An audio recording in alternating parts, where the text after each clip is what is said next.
Welcome back to Stooge Stream. I am your host, The Stooge. This is Making an Impact, your Impact Wrestling recap for the episode that aired on the 23rd of March, 2017. Joining me as I can introduce myself, thank you very much. Okay. And introducing himself, the one and only, the first male of podcast wrestling, G-Banks. All right, that's a grand statement there. We'll see if you can live up to it over the course of the show. Of course I can live up to it. It's me. So opening this episode, we had a brandly new repackaged Davey Richards with Angelina Love. He's now the Lone Wolf. Yep. They have Natural Born Killers written across the Trinitron thing. Mm-hmm. What did you think of their new packaging? I liked it. It was a bit weird, but I liked it. Davey Richards got something to prove, you know? When your friends, backstabbed you a billion times, of course you're going to turn out to be like that. It is. It was a very aggressive outing for Davey Richards against Suicide in his second return match to the Impact Zone. I thought that this was a really good sort of back and forth match with Suicide showing off his skills and his high flying. I thought he was living up to his name and burying himself. Well, in the end, Davey Richards did get the win with a move called the Creeping Death, which was a kick to the side of the head that looked extremely vicious. But during the course of the match itself, I enjoyed some of, Suicide plancha through the ropes, some of his high-flying offense, his massive drop kicks. How about we talk about Davey's offense and how he got the win? Well, Davey's offense was really good as well. It was quite aggressive. Yeah. It was very different. Even though it's still within the same style of wrestling that he's been doing for many, many years. It was more aggressive. Yeah, much more aggressive, like hard hitting. Really enjoyed it as well. He didn't have some fake friend telling him bullshit. That's what's happening. Fair enough. He's got Angelina. Yeah, he's got his wife. He's got his loving wife looking after him, taking care of him. She's got a couple of fake things. Yeah, come on, mate. Enough of that. But Don't disrespect him like that. Come on. It was a good win for Davey Richards, and I really liked the well-deserved Creeping win. Death. Well. Next up, we've had L.A.X. Doing a promo in their headquarters, playing dominoes, talking about how they're back, they're in the cut, and they're taking over. That was not a promo. That wasn't planned or anything. That was just a normal day in L.A.X. Yeah, the cameraman just rocked up. Yeah, not even. It was some guy just filming him, and they sent it over to TNA afterwards. Here you go, SA. Yeah. Oh, that was racist. Sorry. Yep. Really enjoying this new generation of LAX. So we're going to see them later on in the show in action. Following that, we had Laurel Van Ness. She's still all kinds of fucked up in her wedding dress. And more like betrayed. Yeah, I can understand that point of view, but at the same time, like, she was manipulating and coercing someone into trying to marry her. How? Braxton was in love with her. We're watching the same thing? Yes, we were. And you could clearly see Braxton was in love with her, and then Ali stole him from her. Are you cheating insane? Bitch. What are you on about, dude? Didn't you? Oh, alright, whatever. Okay, whatever. Anyway, Sienna comes out, and she's trying to channel Laurel's rage back towards Ali, like, we're going to take her out. I've got a plan. You just watch. I've got a plan. So I'm looking forward to seeing the fruition of that plan. Yeah. Sienna, as always, a great talker. Like, it's great to see her talk. I want to see more of her talk. Instead of wrestle, actually. Next up, we had an interesting match. This was a 6-man international tag team match, so a 3-on-3. Only one person we actually knew, being Mahabili Sheara. Yep. He was joined with Graza Jr. and Larado Kid, who we've seen once or maybe twice before in the Impact Zone. So very new faces. They're the less important Mexicans, let's put it that way. All right, you're an LAX fan then? Yeah. Okay. So now we have 3 brand new players in the Impact Zone in Idris Abraham, Fallah Bahh, and Mario Bokara. I hope I got that right. Close. Maybe. Yeah. You might have to ask Rockstar Spuds for some pointers, buddy. Yeah, he did a great job. No, he did. So this was a really interesting match. I really enjoyed the mix of different styles. Yeah. You had Fallah was actually a sumo. Mario was more your tall. He kind of reminded me of Diesel back in the day. Yeah. Very tall, very lean. But he had that European wrestling style. Yeah, very like different style. Idris Abraham representing his Egyptian background. Yeah, his Egyptian roots. Probably related to Matt Hardy of some sort, but we'll know. We'll never know. Had an afro straight out of the 70s. Loved it. Actually, I've got to admit, that afro won me. That was a great afro. That's the only thing that won me in that match. No, I'm joking. The match itself, though, I really enjoyed this. Yeah. Like, subjectively, just looking at the match itself, I enjoyed the way it was put together, the way it was built, the matchups within it as well. Look, the match was good. The outcome, I wish it was a bit better, but Well, the outcome being Mahabili Sheara won with a sky high on Mario, but prior to that, he actually sky high'd the nearly 400-pound sumo Fallah, which was just incredible. We were actually joking about it. I'm like, watch Mahabili Sheara sky high the sumo. As a ha, and then it happened. 2 seconds later, instantly happens. It was... Surprised the ring didn't break. Yeah, same. That was awesome. That looked very, very cool. Yeah. The sky high that Mario took was massive as well. Like, he went flying. Yeah. And Sheara, of course, came out looking really good. I think the team of Sheara, Graza Jr. and Larado Kid worked really well. I think the Graza Jr. and Larado Kid have a great future in the tag team division in Impact Wrestling. I reckon they should just move over and let Mahabili do all the work like he was doing in that match. But each to their own, I guess. They had some great offense in that match. Each to their own. So we had a shot of a limo, and we were told that she is coming, but we don't know who she is at this stage. Mm-hmm. We'll find out more later in the show, I guess. To be honest, I don't care who she is, whoever she is. Let's just put it that way. Okay. Well, next up we had Decay versus Reno Scum. Decay, of course, represented by Crazy Steve and Abyss with Rosemary at ringside.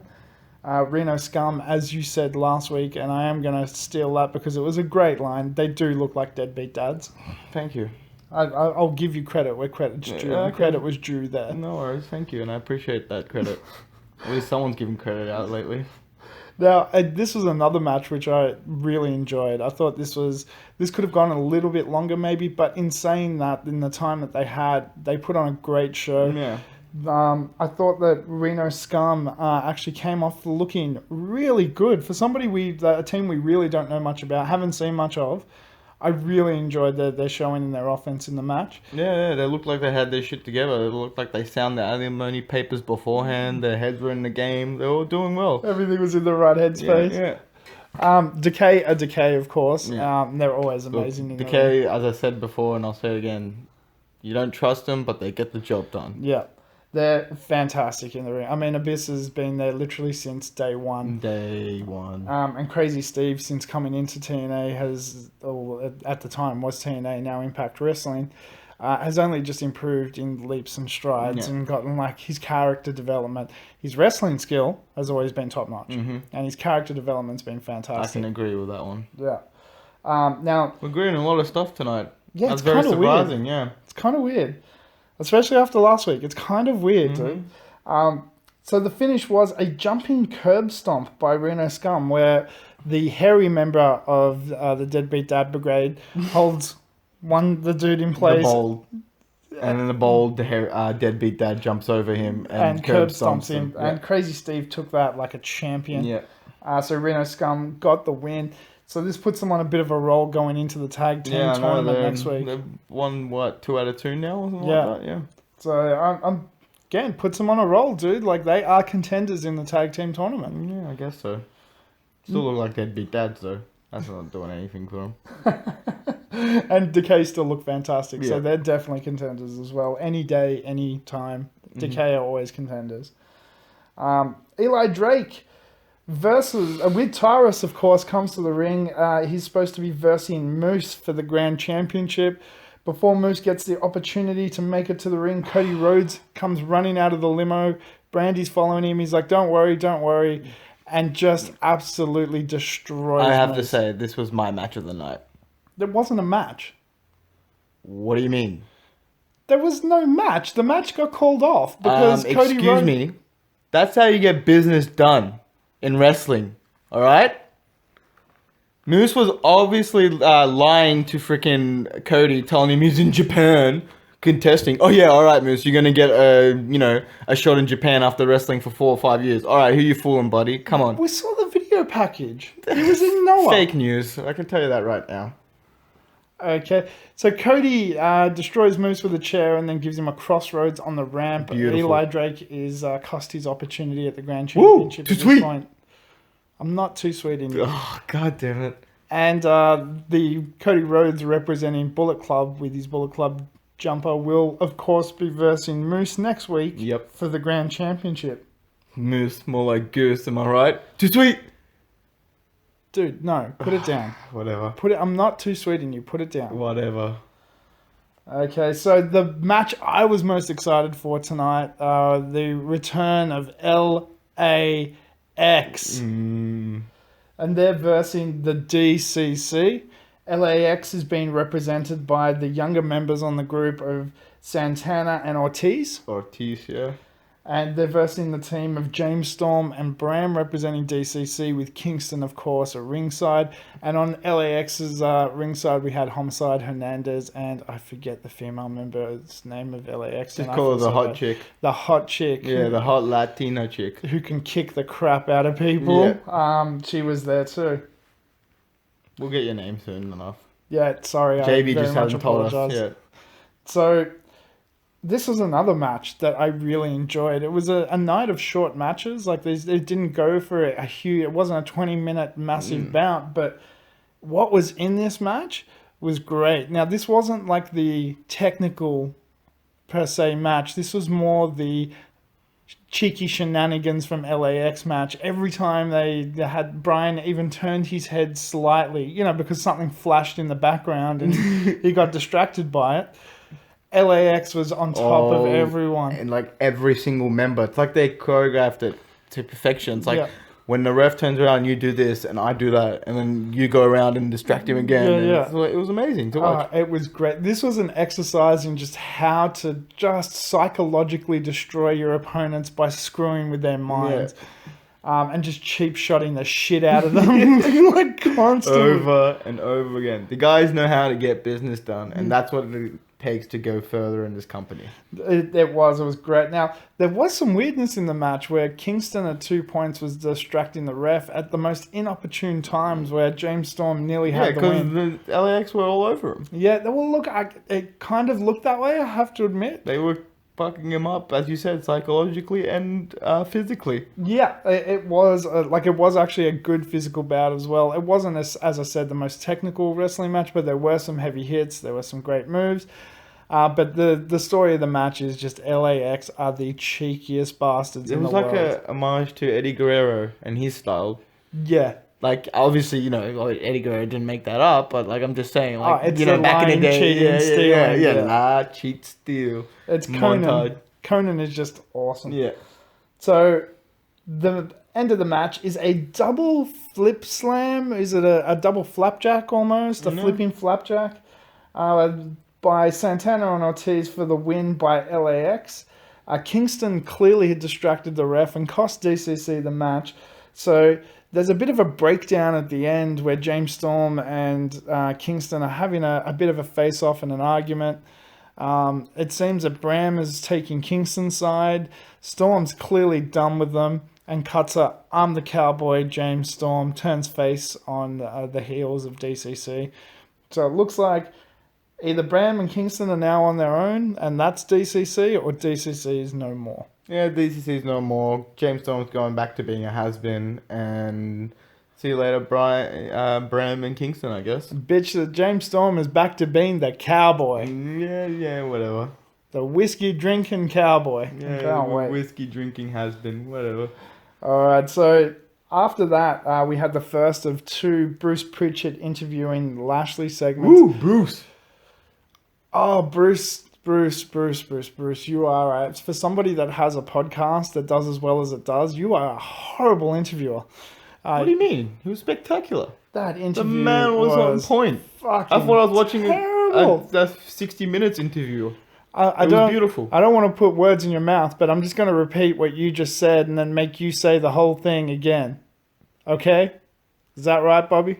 Like that. I don't know what you were watching, dude. The whole thing I was thought I a watching 1 minute story. Shakespearean play. It was a 1 minute story about Lashley nearly avoiding death and blowing his knee out and missing the Olympics, and that's why he became a pro wrestler. It took like 20 minutes. It had to be a heartwarming, emotional story. What are you on about, dude? It was had to bring the fans in. You can't just blatantly say that. Then you're not interested. Oh, it was so bad. I It was so it. bad. I enjoyed it. Okay, after Keep the doing what first, you do, Bruce. Woo! After the first Bruce Pritchard Lashley interview segment, we had Braxton and Ali backstage being interviewed by Mackenzie. The worst couple in professional wrestling. Oh, they're so cute. So it was all about Braxton just saying that, this is the best decision he ever made. So that was about overrated. it. It was about 30 seconds. It They're wasn't. so overrated.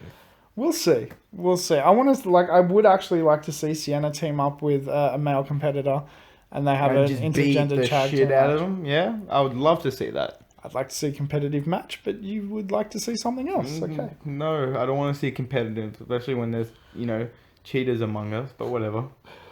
Now, next up, in an homage to old school, fun, ridiculous wrestling matches, we had two returning knockouts in Rebel versus O.D.B. That dirty old bitch. Call me. Yeah, you literally won over Banks in the course of one match. Mm-hmm. Call me, you son of a bitch. I Spit on me if you have to. Do whatever you do, you dirty bitch, but call me.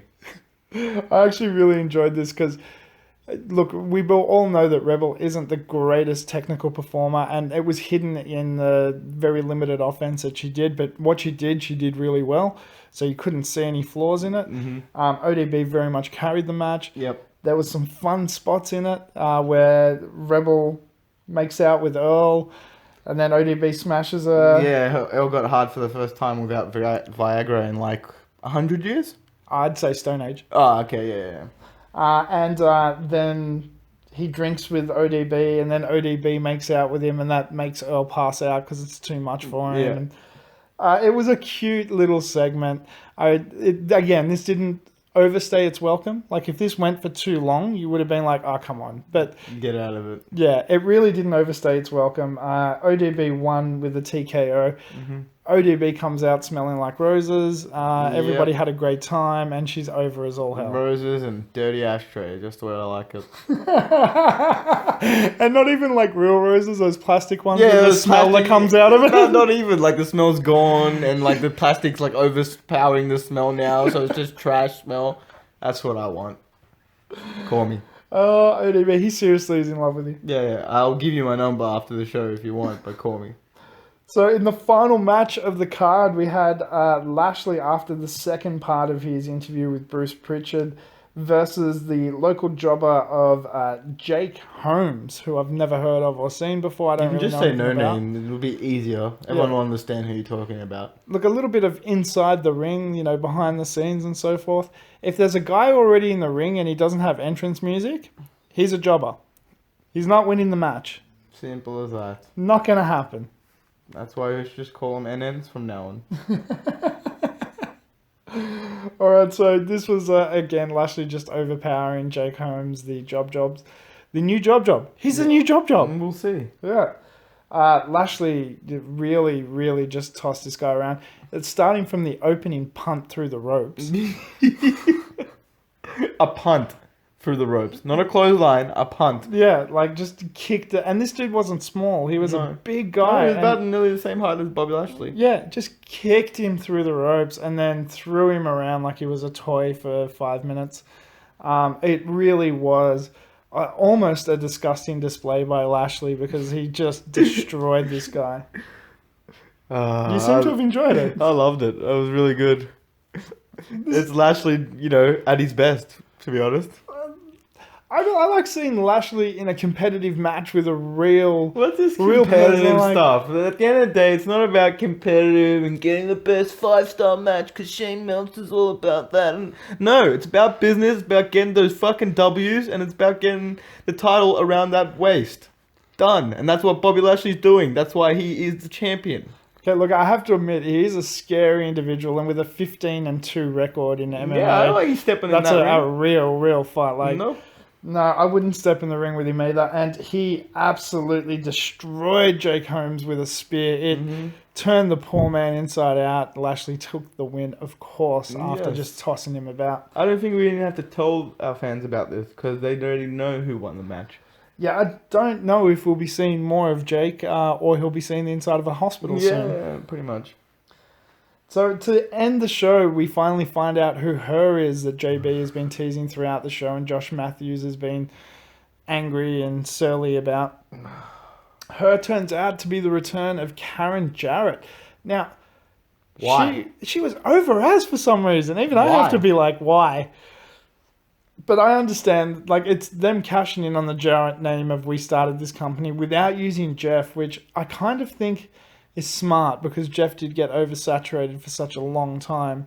So using Karen and facilitating that same pop of the Jarrett started this and we're back was kind of cool. I kind of enjoyed that. She's nothing but trouble.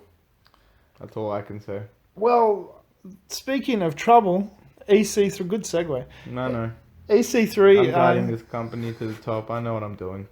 I really shouldn't ever compliment you. It's not worth it. EC3 interrupts Karen Jarrett and comes out and says, I'm your number one guy. I'm carrying this company, so on and so on. And she seems to enjoy that until he gives her a dead look in the eyes and goes, but don't think I'm doing it for your surname. I'm doing it for mine. Mm-hmm. And at that point, you remember, he's a Carter. Yep. And there's a bit of trouble between their families. Mm-hmm. So this could be an interesting thing. And as this is kind of heating up, all of a sudden, Josh Matthews pipes up.